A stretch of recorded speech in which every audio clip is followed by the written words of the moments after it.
Hello everyone, कैसे हो आप सब। एक बार पुनः स्वागत है आप सभी का हमारे अपने YouTube channel Shiv coaching classes पर। उम्मीद करता हूं आप सभी मस्त होंगे, बेहतर होंगे, आप सभी की पढ़ाई भी अच्छे से चल रही होगी। तो आज की इस वीडियो में हम देखने वाले हैं कवक जगत और कवक जगत के सामान्य लक्षण। इसके पहले हमने आपको मोनेरा जगत और प्रोटिस्टा जगत की विशेषताओं की वीडियो जो है प्रोवाइड करा दी है।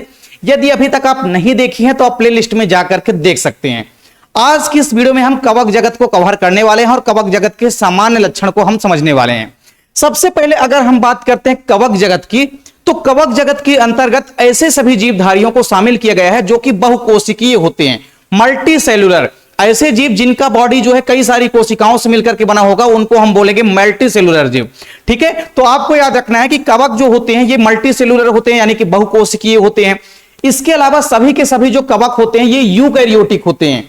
यूकैरियोटिक का मतलब होता है कि इनकी सभी कोशिकाओं में आप देखेंगे स्पष्ट रूप से केंद्रक दिखाई देगा और केंद्रक के चारों तरफ एक झिल्ली भी दिखाई देगी जिसको हम बोलते हैं केंद्रकीय झिल्ली, यानी कि न्यूक्लियर मेम्ब्रेन।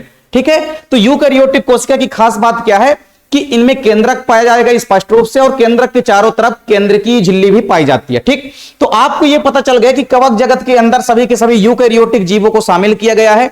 इसके अलावा सभी के सभी बहुकोशिकीय जीवों को शामिल किया गया है जिनका जो बॉडी है बहुत सारी कोशिकाओं से मिलकर बना होता है। फिर आपको दो इंपॉर्टेंट बातें और याद रखनी है। जो कवक होते हैं इनके अंदर क्लोरोफिल क्या होता है, अब्सेंट होता है। क्लोरोफिल मतलब पर्णहरिम। तो पर्णहरिम की उपस्थिति में ही आपको पता है कि कोई भी जीव जो है अपना भोजन स्वयं बना सकता है, अदरवाइज वो अपना भोजन स्वयं नहीं बना पाएगा। तो कवक के अंदर क्लोरोफिल क्या होते हैं, अब्सेंट होते हैं, जिस कारण से कवक क्या होता है, परपोषी होता है, यानी कि किसी दूसरे जीव पर अपने भोजन के लिए आश्रित होता है। तो आपको याद रखना है कि कवकों के अंदर क्लोरोफिल का क्या होता है, अभाव होता है, यानी कि ये क्लोरोफिल रहित होते हैं, इनमें क्लोरोफिल अब्सेंट होता है। इसके अलावा एक पॉइंट और आपको याद रखना है कि जो कवक होते हैं, कवक के अंदर संवहन ऊतक भी नहीं पाए जाते हैं। संवहन ऊतक का मतलब होता है जाइलम और फ्लोएम। ठीक है, तो इनके अंदर वैस्कुलर टिश्यू भी अब्सेंट होते हैं, संवहन ऊतक भी क्या होते हैं, नहीं पाए जाते हैं, यानी जाइलम व फ्लोएम भी आपको कवकों के अंदर दिखाई नहीं देगा। तो कवक के अंतर्गत यूकैरियोटिक जीवों को शामिल किया गया है, सभी के सभी बहुकोशिकीय जीव इसके अंतर्गत आते हैं। इसके अलावा आपको याद रखना है कवकों में क्लोरोफिल क्या होता है, क्लोरोफिल रहित होते हैं, मतलब क्लोरोफिल क्या होता है, इनके अंदर क्लोरोफिल अब्सेंट होता है। फिर असंवहनी जीव होते हैं, असंवहनी मतलब इनके अंदर संवहन ऊतक बिल्कुल भी नहीं पाए जाते हैं। ठीक है, जाइलम फ्लोएम भी इनके अंदर क्या होते हैं, जाइलम फ्लोएम भी अब्सेंट होते हैं इनके अंदर। ठीक, तो आपको याद रखना है चारों इंपॉर्टेंट पॉइंट है, चारों आपको नोट करना है। ठीक है, यूकैरियोटिक होते हैं, बहुकोशिकीय होते हैं कवक, और इसके अंदर कवकों में क्लोरोफिल अब्सेंट होता है और संवहन ऊतक भी क्या होता है, इनके अंदर अब्सेंट होता है। कवकों के अध्ययन की अगर हम बात करते हैं, ठीक है, तो कवकों के अध्ययन को हम क्या बोलते हैं, कवकों के अध्ययन को हम बोलते हैं माइकोलॉजी। क्या बोलते हैं, कवकों के अध्ययन को हम बोलते हैं माइकोलॉजी। ठीक है, आपको याद रखना है कवकों के अध्ययन को हम क्या बोलते हैं, कवकों के अध्ययन को हम बोलते हैं माइकोलॉजी। ठीक है, तो जीव विज्ञान की जिस शाखा के अंतर्गत हम कवकों का अध्ययन करते हैं उस शाखा को हम क्या बोलते हैं, उस शाखा को हम बोलते हैं माइकोलॉजी। क्या बोलते हैं, माइकोलॉजी। ठीक, चलिए इसके बाद आपको याद रखना है कि कवकों की जो बॉडी होती है, कवकों की जो बॉडी होती है वो थैलस रूपी होती है। थैलस रूपी का मतलब होता है सुकाय, सुकाय यानी कि थैलस रूपी। तो इनकी जो बॉडी होती है वो सुकाय होती है, मतलब कि थैलस रूपी होती है। कैसी होती है इनकी बॉडी, इनकी बॉडी होती है थैलस रूपी। और जिनकी भी बॉडी थैलस रूपी होती है इसका मतलब यह है कि इनकी बॉडी में हम स्पष्ट रूप से जड़, तना और पत्ती इनको हम अलग अलग नहीं कर सकते हैं। मतलब स्पष्ट रूप से हम इनकी संरचना में जड़, तना और पत्ती को नहीं देख सकते हैं। तो ऐसी बॉडी जिस भी प्लांट की होती है उनको हम क्या बोलते हैं, सुकाय, यानी कि थैलस रूपी बॉडी। तो आपको याद रखना है कि जो कवक होते हैं इनकी बॉडी कैसी होती है, सुकाय होती है, यानी कि थैलस रूपी होती है। अर्थात इनके शरीर में हम जड़, तना तथा पत्ती इनको आसानी से विभक्त नहीं कर सकते हैं। ठीक है, आसानी से नहीं पहचान सकते इनके पौधे को देख करके हम जड़, तना और पत्ती को। ठीक, तो ये पॉइंट आपको याद रखना है कवकों से संबंधित। फिर आपको यहां पे स्क्रीनशॉट अगर आप लोग लेना चाहते हैं तो आप लोग ले सकते हैं इसका। इसके बाद हम बात करते हैं कवक जगत के सामान्य लक्षण की। तो कवक जगत के कई सारे सामान्य लक्षण है। पहला इंपॉर्टेंट कैरेक्टर तो यह है कि कवकों के अंदर जो संग्रहित भोज्य पदार्थ होता है, यानी जो भोज्य पदार्थों का संग्रहण होता है, स्टोरेज जो होता है वो किसके रूप में होता है, या तो ग्लाइकोजन के रूप में होता है, या तो किसी किसी कवक के अंदर आपको याद रखना है ग्लाइकोजन, या कि आपको रखना है तेल की बूंदों के रूप में होता है। किसके रूप में, तेल की बूंदों के रूप में होता है। तो या तो ग्लाइकोजन के रूप में होगा या तो किसके रूप में होगा, तेल की बूंदों के रूप में होगा।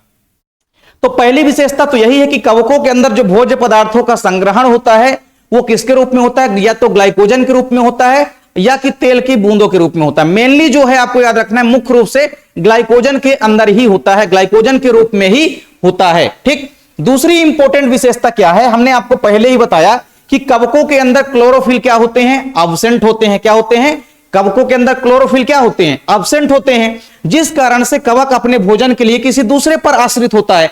अर्थात कवकों के अंदर जो पोषण होता है वो कैसा होता है, पर पोषण होता है, यानी कि ये जो है विषम पोषी होते हैं। विषम पोषी का मतलब होता है कि जो अपने भोजन के लिए किसी दूसरे पर आश्रित हो, उन्हीं को हम विषम पोषी या पर पोषी बोलते हैं। ठीक है, तो आपको याद रखना है कि इनमें विषम पोषी पोषण पाया जाता है, क्योंकि इनके अंदर क्लोरोफिल अब्सेंट होता है, ये अपना भोजन स्वयं नहीं बना सकते हैं, इसीलिए दूसरों पर आश्रित रहेंगे, इसलिए इनके अंदर विषम पोषी पोषण होगा।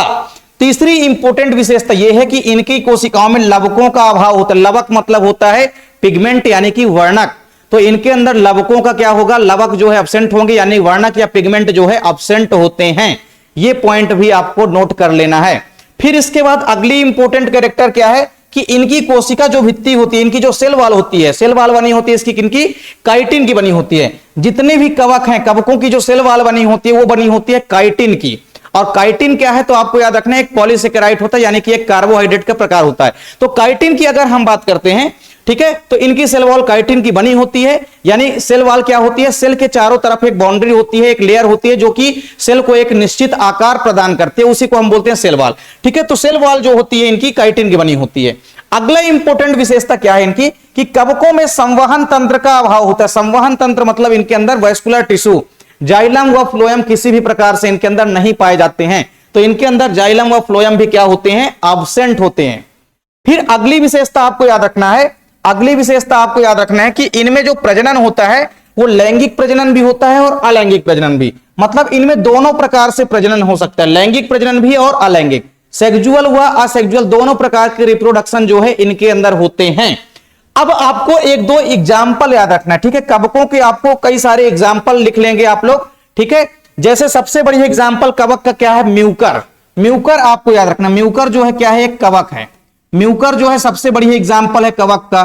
फिर इसके बाद आपको एक और एग्जाम्पल याद रखना है, एगेरिकस। एगेरिकस भी क्या है, एगेरिकस भी एक प्रकार का क्या है, एगेरिकस भी आपका क्या है, एगेरिकस। ठीक है, एगेरिकस, एगेरिकस जो है ये क्या है, एक प्रकार का कवक है। तो एगेरिकस भी आपको याद रखना है, ठीक है, ये कवक है। इसके अलावा आप लोग पफ वाल देखे होंगे, ठीक है, पफ वाल आप लोग पता होगा, हमारे ग्रामीण क्षेत्रों में पुटू बोलते हैं। तो पफ वाल इसका सबसे बड़ी एग्जांपल है। ठीक है, तो आपको याद रखना है पफ वाल, ठीक है, पफ वाल। तो पफ वाल जो होता है, ठीक है, पफ वाल, पफ वाल भी सबसे बड़ी एग्जांपल है। इसके अलावा जो मशरूम वगैरह होते हैं, और मशरूम के अलावा आप देखे होंगे जो कुकुरमुत्ता होता है, ठीक है, कुकुरमुत्ता जिसको आप लोग बोलते हैं। तो ये सारे के सारे जो एग्जाम्पल हैं ये कवक जगत के एग्जाम्पल हैं, ठीक है, फंगाई के एग्जाम्पल हैं। ठीक है, तो बिल्कुल आप देखे भी होंगे अपने ग्रामीण क्षेत्रों में या आप अपने किसी भी एरिया में देखे होंगे, किसी भी कवक को आप देखे होंगे, उनमें आप देखेंगे वर्णक जो है एब्सेंट होता है, जिस कारण से ही वो आपको कलरलेस दिखाई देंगे, एक प्रकार से व्हाइट व्हाइट कलर के दिखाई देंगे, क्योंकि उनके अंदर पिगमेंट नहीं होता है। ठीक, तो ये चीज आपको समझ में आ गई होगी। पूरा का पूरा जो कवक जगत है छोटा सा किंगडम है, छोटा सा जगत है, जिसके बारे में आपको पता होना चाहिए। आपके एग्जाम में कई बार अक्सर पूछे जाते हैं, ठीक है, कवक के बारे में पूछा जाता है, कवक जगत के सामान्य लक्षण लिखिए। तो आपको ये सामान्य लक्षण सारे के सारे आपको तैयार कर लेना है। आप लोग स्क्रीनशॉट भी इसका आसानी से ले सकते हैं। तो उम्मीद करता हूं कि वीडियो आपको पसंद आई होगी। वीडियो अगर आप लोगों को अच्छी लगे तो आप लोग लाइक कमेंट जरूर किया करें। साथ ही साथ आप लोग अपने दोस्तों के बीच भी ज्यादा से ज्यादा वीडियो को शेयर करें। अगर आप लोगों ने अभी तक चैनल को सब्सक्राइब नहीं किया है तो चैनल को सब्सक्राइब जरूर कर लीजिए। मिलते हैं आप लोगों से नेक्स्ट वीडियो में, तब तक के लिए जय हिंद, वंदे मातरम।